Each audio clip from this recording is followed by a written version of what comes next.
மித்ரன் பர்த்டேக்கு முன்னாடி நாள் ஜூன் 21 கரெக்டாக 11:30 டைம். இந்த டைமில் நான் என்ன பண்ணுறேன், பசங்க பர்த்டேன்னா அவங்களுக்கு கண்டிப்பாக குலோப் ஜாமுன் இருந்தே ஆகணும். குலோப் ஜாமுன் இல்லாமல் அவங்களுடைய பர்த்டே என்றைக்குமே ஸ்டார்ட் ஆனதே இல்லை இத்தனை வருஷத்தில். எப்போ குலோப் ஜாம் போட்டாலும் ஒரு உருண்டை ஜீராவில் போடாமல் அவனுக்கு எடுத்து வச்சிடணும். அவன் என்கிட்ட இன்றைக்கி நான் எப்படியும் குலோப் ஜாம் போடுவேன்னு சொல்லிட்டு முன்னாடியே சொல்லிட்டு போயிட்டான். அம்மா குலோப் ஜாம் போட்டிங்கன்னா எனக்கு ஒன்று தனியாக எடுத்து வச்சுட்டு ஜீராவில் போடாமல் வை, நான் காலையில் எழுந்து சாப்பிடுவேன்னு சொல்லிட்டான்.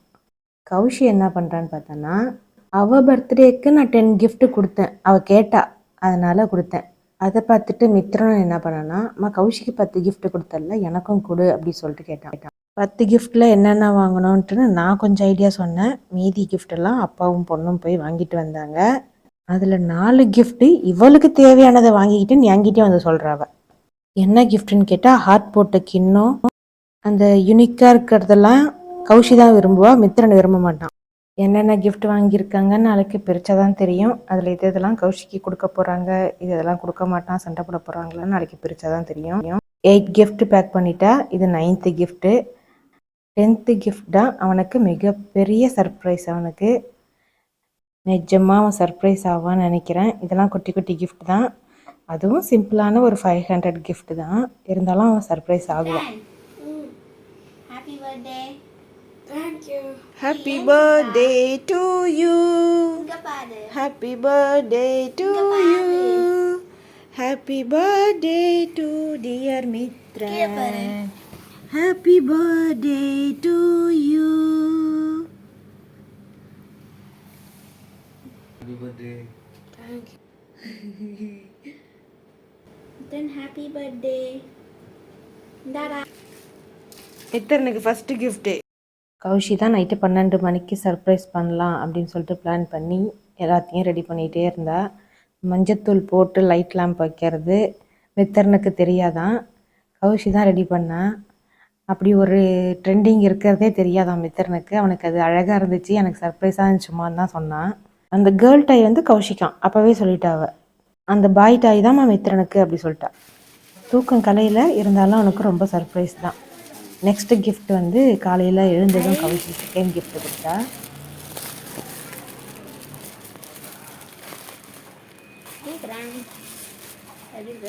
நல்லா இருக்கு. ஃபுல்லாக ஓப்பன் பண்ணேன்.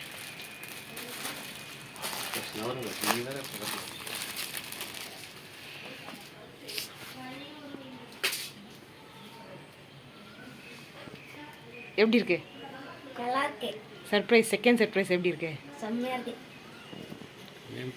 நிஜமாவே சர்ப்ரைஸ் தான். இருந்தாலும் அவன் நேற்றே கண்டுபிடிச்சிட்டானான். காலையில் சொல்கிறான். எப்படி கண்டுபிடிச்சானா, என் ஃபோன் எடுத்து அந்த கடைக்கில் நான் ஃபோட்டோ அனுப்பிச்சது, பேசினது எல்லாத்தையும் எடுத்து சர்ச் பண்ணியிருக்கான். சர்ப்ரைஸ்ன்னு சொல்லிவிட்டு அவனே சர்ச் பண்ணி எல்லாத்தையும் நைட்டே கண்டுபிடிச்சி வச்சுக்கிட்டான், இதெல்லாம் கொடுக்க போகிறான் அப்படின்னு சொல்லிட்டு. அப்போயே அவனுக்கு செம சந்தோஷமா, அதுவும் ஒரு சர்ப்ரைஸ் தான் அப்படி சொல்லிட்டு விட்டுட்டேன்.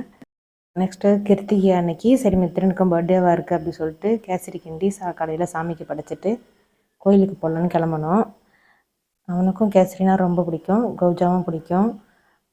அதுக்குள்ளே கௌஷி 3rd gift கொடுக்க ரெடி பண்ணிட்டா. அது என்னென்னா ட்ரெஸ்ஸு தான். அது பண்ருட்டிலேருந்து மித்ரனுடைய ஆயா கொடுத்து அனுப்பிச்சிருந்தாங்க அவனுக்கு. சரி அந்த ட்ரெஸ்ஸை போட்டுட்டு கோயிலுக்கு போட்டோம் அப்படின்னு சொல்லியாச்சு. இந்த கிஃப்ட் வந்து பண்ருட்டி ஆயாவோட கிஃப்ட் மித்ரனுக்கு. 1 ஹவருக்கு ஒரு gift கொடுக்கணும்னு கௌஷி நைட்டே பிளான் பண்ணி வச்சுருந்தா. அதுக்கு தகுந்த மாதிரி ஒரு கிஃப்ட்டும் 1 ஹவருக்கு தகுந்த அடுத்தடுத்து கொடுத்துட்டே தான் இருந்தா. குளிச்சுட்டு வந்து சார் ட்ரெஸ் போட்டுட்டு சாப்பிட்டுட்டு உக்காந்தாரு. அடுத்த gift கொடுக்க ரெடி பண்ணா. அது என்னன்னு பிரிக்கிறான். அவனே கேட்டான், அம்மா எனக்கு இன்னும் gift கொடுக்கல, டைம் ஆயிடுச்சு அப்படி சொல்லிட்டு. சரின்னு சொல்லி கொண்டு வந்து கொடுத்தா கௌஷி. அவனோட ஃபோட்டோ போட்டு லேபிள் வந்து நான் ஸ்கூல் திறந்த ஃபஸ்ட்லேயே அவனுக்கு ஒரு லேபிள் கிஃப்டாக கொடுத்துருந்தேன். எல்லா புக்குக்கும் அவனுக்கு அந்த லேபிள் தான் ஒட்டியிருந்தான். அதே கடையிலேயே அவனுக்கு டிஷர்ட்டும் கீ செயினும் ஆர்டர் போட்டேன். இதான் என்னோடய ஐடியா அவனுக்கு கொடுக்குற கிஃப்ட்டில். இந்த 2 ஐடியா என்னோடது. செம்ம சர்ப்ரைஸ் மித்ரனுக்கு. சாருக்கு ஒரே ஜாலி தான், ஒரே சிரிப்பு தான் முகத்தில் அவனுக்கு அன்றைக்கி ஃபுல்லாக. அதுக்கு தான் அவ்வளோ பாடுபட்டேன், அவன் சந்தோஷமாக இருக்கணும் அப்படின்னு நினச்சிட்டு. தில்லைநாதர் நடராஜரை பார்க்கலாமா தில்லை காளியை பார்க்கலாமா நைட்டே ஒரு கன்ஃபியூஷன் இருந்துச்சு. சரி காளியே இன்றைக்கி பார்த்துடலாம் அப்படின்னு சொல்லிட்டு பிளான் பண்ணிட்டு தில்லைக்காளிக்கு போயிட்டோம். பர்சனலாக எனக்கு தில்லைக்காளி போகிறது ரொம்ப ஹார்ட் டச்சிங்காக இருக்கும். ஏன்னா நிறைய முறை தவிச்சு நின்ன போதெல்லாம் தாயே நீ தான் எனக்கு துணை அப்படின்னு சொல்லி வேண்டி நிற்பேன். எப்போ போய் நின்னாலும் அது எனக்கு ஆட்டோமேட்டிக்காக கண்ணு கலங்கிடுவாங்க. ஏன்னா அப்படி ஒரு ஃபீல் ஆகுது, என்னன்னு தெரியல எனக்கும். போய் எப்போல்லாம் தவிச்சு நிற்கிறனோ அப்போல்லாம் துணைன்னு இருக்காங்க இந்த அம்மா தான் எனக்கு.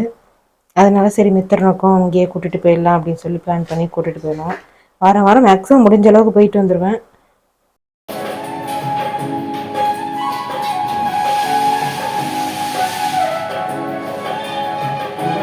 கோயில் போயிட்டு அப்படியே வரக்குள்ள கேக் வாங்கிட்டு அழகாக கேக்கில் எழுதுனதை பார்த்துட்டு அங்கே ஒரு மியூசிக் ஓடிச்சு அந்த கடையில். அந்த கேக்கில் பேர் எழுதவும் அந்த மியூசிக்கை கேட்கவும் அழகாக இருந்தது. எல்லாரையும் கூப்பிட்றேன்னா எப்படியும் 2 கிலோ கேக் வாங்குவேன். சரி இந்த முறை உங்கள் ஃப்ரெண்ட்ஸ் மட்டும்தான் அப்படின்னு சொல்லிட்டு 1 kg கேக் வாங்கியாச்சு. தம்பிக்கு என்னென்ன பிடிக்குன்னு பட்ஜெட்டில் அதெல்லாம் யோசிச்சு பண்ணிடுவேன்.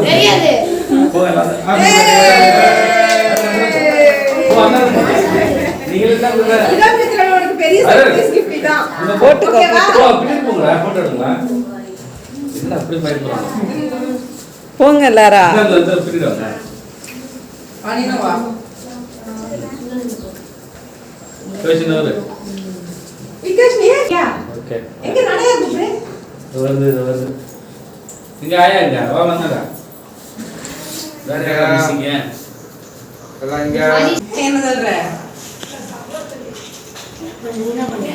சர்ப்ரைஸ் தெரியுமா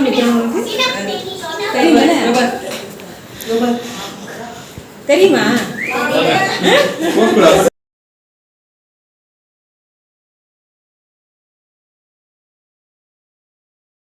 பர்த்டே சாங் பாடுங்க. ரெடியா?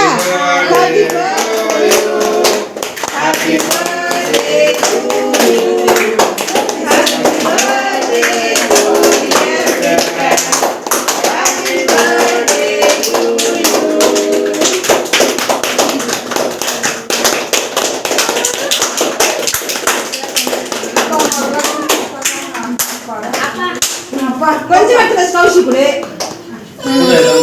அதுதான் ஃபர்ஸ்ட் ஆசைப்படும். விகாஷினி கூட எடுத்தது. அம்மா கிட்ட முன்னாடியே சர்ப்ரைஸ் வேணும்னு கேட்டுட்டேன். இப்படி ஒரு சர்ப்ரைஸ அம்மா அப்பா கௌஷி செம்மையா பண்ணியிருந்தாங்க. மாலை எதிர்பார்க்கவே இல்லை. அதுதான் சரியான சர்ப்ரைஸ் எனக்கு. அன்னைக்கு ஃபுல்லாவே ரொம்ப ஹாப்பியா இருந்தேன். என் ஃப்ரெண்ட்ஸ் எல்லாம் கூப்பிட்டு இருந்தேன். எல்லாருக்கும் அப்பா லஞ்ச் வந்துட்டு இருந்தாங்க. அது இன்னும் ஹாப்பியா இருந்துச்சு. எல்லா பர்த்டேக்கும் தாத்தா பக்கத்துல இருப்பாங்க. ஆனா இந்த பர்த்டேக்கு இல்ல, என் கூடவே நிப்பாங்க. கேக் கட் பண்ணி ஃபர்ஸ்ட் அவங்களுக்கு தான் கொடுப்பேன். ஆனா அவங்க அம்மா கூட அப்பா கூட இருந்தாங்க. எல்லாருக்கும் கொடுத்தது அப்புறம் தான் தாத்தா கேக் வாங்கிப்பாங்க. இந்த முறை தான் இப்ப என் பக்கத்துல இல்ல. எனக்கு அவன் கேக் கட் பண்ணக்குள்ளேயே ஃபீல் ஆச்சு. அவனுக்கு ஃபீல் ஆயிருக்குன்னு எனக்கு அன்னைக்கு நைட்டு தான் தெரியும். அன்னைக்கு நைட்டு தான் என்கிட்ட சொன்னான். எப்போவுமே மித்திரனை கையிலே வச்சுருப்பாங்க. எங்கே போனாலும் அவனை கூட்டிகிட்டு தான் போவாங்க. வண்டி சத்தம் கேட்டால் அவன் இறங்கி ஓடிடுவான்னு சொல்லிட்டு கேட்டுக்கு வெளியில் போய் வண்டியை ஸ்டார்ட் பண்ணியெல்லாம் போவாங்க. இருந்தாலும் அவன் மேக்ஸிமம் அவன் இல்லாமல் எங்கேயும் போக மாட்டாங்க. மித்திரனுக்குமே தாத்தா மேலே அவ்வளோ பாசம். பசங்களை அவ்வளோ பத்திரமா பார்த்துப்பாங்க. அதை மாதிரிலாம் யாருமே பார்த்துக்க மாட்டாங்க. அந்த அளவு கேர் பண்ணிப்பாங்க பசங்களை. அதெல்லாம் தாண்டி ஒரு அம்மா அப்பாவா அவனோட ஒவ்வொரு சந்தோஷத்தையும் பார்த்து நாங்கள் ரொம்ப ரசித்தோம். கிராண்டாக செலிப்ரேட் பண்ணணுன்னு தான் நினச்சோம். பட் இந்த செலிப்ரேஷனே அவனுக்கு ரொம்ப கிராண்டாக இருந்தது. அவன் ஒன்றுத்தையுமே ரசித்தான், என்ஜாய் பண்ணான். ரொம்ப கிராண்டாக அவன் ஃபீல் பண்ணான். கௌஷி அது கொடுத்த கிஃப்ட்லாம் போக மீதி இருந்த கிஃப்டெல்லாம் 1 ஹவருக்கு ஒன்ஸ் கொடுக்குறேன்னு சொன்னது மொத்தமாக கேக் வெட்டினதும் கொண்டு வந்து கையில் கொடுத்துருச்சு. அதில் பாதி கிஃப்ட் அதுக்காக தான் இருக்கும்னு நினைக்கிறேன். அவங்க ஃப்ரெண்ட்ஸ் எல்லோரும் சேர்ந்து அவங்களால முடிஞ்சது என்னென்னவோ சர்ப்ரைஸாக அவனுக்கு கொடுத்தாங்க. சின்ன கிஃப்ட் இருந்தாலும் அவன் ரொம்ப ஹாப்பியாக எடுத்துக்கிட்டான். அவங்க ஃப்ரெண்ட்ஸ் எல்லாம் வந்தது அவனுக்கு ரொம்ப என்ஜாய்மெண்ட்டாக இருந்துச்சு. அருண் அவனுக்கு பேட் வாங்கி கொடுத்துருந்தான். பேட்டும் அவனுக்கு செம்ம சர்ப்ரைஸு. அவன் பிளான் பண்ணது எனக்கு ரொம்ப சந்தோஷமாக இருந்தது. எல்லாம் முடிஞ்சதுக்கப்புறம் ஃபங்க்ஷன்லாம் முடிஞ்சதுக்கப்புறம் அவன்கிட்ட கேட்டேன், எப்படி இருந்ததுன்னா, ஒன்று செம்ம சர்ப்ரைஸ்மா, எனக்கு ரொம்ப ஹாப்பிமா அப்படின்னா. அது போதும் அப்படின்னு நினச்சிக்கிட்டு மனசுக்குள்ளே ரொம்ப சந்தோஷமாக இருந்தது. மாலை எப்படி ஐடியா வந்துச்சுன்னா, அவன் ஃப்ரெண்ட்ஸில் அகிலேஷ் அந்த பையனோட பர்த்டேவை அவன் ஃப்ரெண்ட்ஸ்லாம் மாலை போட்டு கிராண்டாக செலிப்ரேட் பண்ணியிருக்காங்க. அதை இவன் என்கிட்ட சர்ப்ரைஸாக சொன்னான். அம்மா அகிலேஷ்க்கு மாலைலாம் போட்டு பர்த்டே கொண்டாடினாங்கம்மான்ட்டுன்னு. அப்போவே பிளான் பண்ணிட்டேன், சரி மித்திரனுக்கு ஒரு மாலை வாங்கிடலாம் அப்படின்னு சொல்லிட்டு. ஆனாலும் அவங்க தாத்தாவுடைய ஆசை அவனை IPS ஆக்கணும் அப்படின்னு சொல்லிட்டு அதனால் ஐபிஎஸ் ஆனதுக்கப்புறம் தான் இதை விட கிராண்டாக உனக்கு ஒரு பெரிய மாலை போட்டு வரவேற்பு கொடுக்கணும் அப்படின்னு சொல்லியிருக்கான்ட்ட ஓகே சொல்லியிருக்கான். மீதி இருந்த ஃபைனல் கிஃப்ட்டு பெல்ட்டு அதை கௌஷி ஏமாற்றி கடைசி வரைக்கும் கொடுத்துக்கிட்டு இருந்தது. அவங்க சித்தப்பா அவனுக்கு ஒரு gift வாங்கிட்டு வந்திருந்தாங்க. அதுவுமே அவனுக்கு சர்ப்ரைஸ் தான். ஒரு வெள்ளி மோதிரம் அவனுக்கு கிஃப்டாக கொடுத்துருந்தாங்க. ஒன்றுமே அவனுக்கு ஹாப்பி தான். அவங்க சித்தப்பாவும் மித்திரனும் ரொம்ப நல்லா பார்த்துப்பாங்க. வெளியில் எங்கேயாவது போகணுன்னா ஃப்ரீயாக இருந்தாங்கன்னா மித்திரன் வான்னு சொல்லி கூப்பிட்டு போயிடுவாங்க. மித்திரன் இல்லாமல் எங்கேயும் போக மாட்டாங்க. மித்திரனுக்கும் சித்தப்பாவை ரொம்ப பிடிக்கும். ஃபைனலாக எல்லா கிஃப்ட்டும் ஓப்பன் பண்ணியாச்சு. கீ செயின்னு, அக்ராலிக் பெயிண்ட் வந்து அவங்க மித்திரனோட ஃப்ரெண்டு ஒருத்தவங்க கொடுத்தாங்க. பாக்ஸு அருண் கொடுத்துருந்தான், அவனோட கிஃப்ட் அது. பென் ஸ்டாண்டு, அந்த ஹார்ட் போட்ட கிண்ணம், அந்த குட்டி பேபி கேர்ள் அதெல்லாம் கௌஷிக்கு வேணும்னு சொல்லிடுச்சு. மித்திரனுக்கு வாங்கின கிஃப்ட்டில் அதுக்கு வாங்கிக்கிச்சு.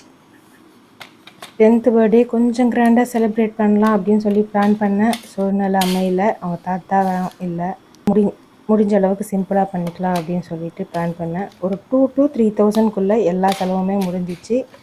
அவனை பொறுத்த வரைக்கும் இது கிராண்ட் பர்த்டே செலிப்ரேஷன்.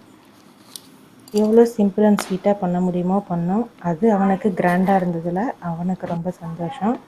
மாலைக்கு அப்புறம் அவனுக்கு ரொம்ப பிடிச்சது டிஷர்ட்டு, பேட்டு, அவனோட ஃபோட்டோ போட்ட கீ செயின்னு, அக்ராலிக் பெயிண்ட்டு, இதெல்லாம் அவனுக்கு பிடிச்சதாக இருந்தது. சின்ன சின்ன கிஃப்ட்டு தான். நம்ம பசங்களுக்கு நம்ம வசதிக்கு தகுந்த மாதிரி எவ்வளோ சிம்பிளாக பண்ணாலும் அவங்க கிராண்டாக அக்செப்ட் பண்ணிப்பாங்க.